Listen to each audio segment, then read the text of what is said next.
Hi there, I'm Candace Thomas, founder of Your Vitality Personality.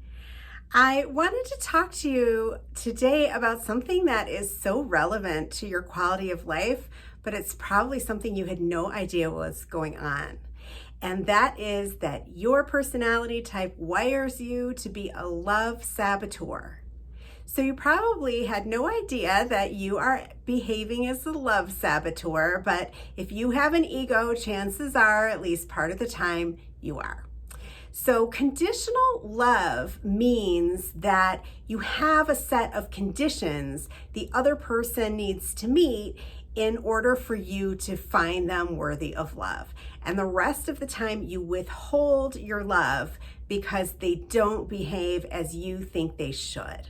We have all experienced how painful it feels to be on the receiving end of conditional love.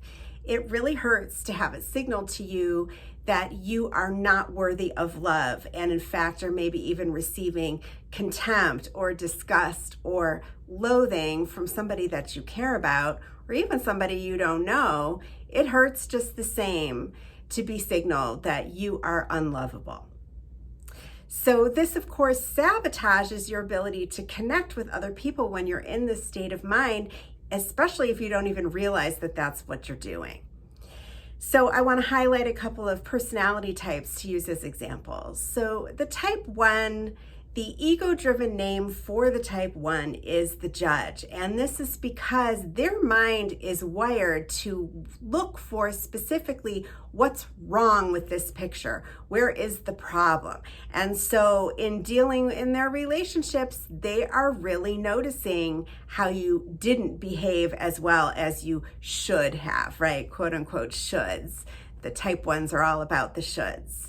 And so this leads them to be judgy, which is why they're named the judge.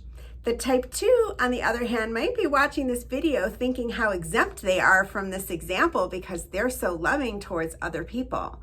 Well, everybody except themselves. They are wired to be, quote unquote, the victim, where they are putting themselves voluntarily last. They treat themselves as if they are not equal to other people and as if they are not as worthy of love and care and respect as other people. So the one that they are the hardest on is actually themselves, and that is still a version of conditional love. So let's talk about what is unconditional love and how do you get there. So unconditional love requires connecting to the heart because conditions are in the mind. And whenever you're in the mind and listening to the chatter of the mind, that's the ego.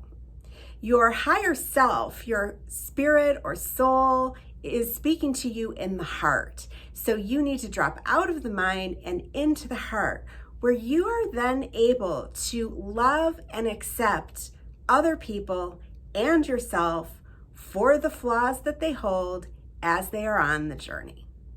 That's the thing to remember, is that everybody is on a journey and you have no way of knowing that other person's internal journey. You don't even know your whole internal journey. You don't know what your old karma is and your soul contracts with people. There are all kinds of influencers on why you might be struggling to be your highest and best self. But we all struggle to be our highest and best self when we don't remember to connect with the heart. And so we must accept that people are on their journey wherever they are. They might be a beginner, they might be late to emotional development, and that's allowed. So what you can do is love and accept the part of yourself who is sitting in judgment. You can love and accept the part of yourself who does hold this behavior inside themselves as well.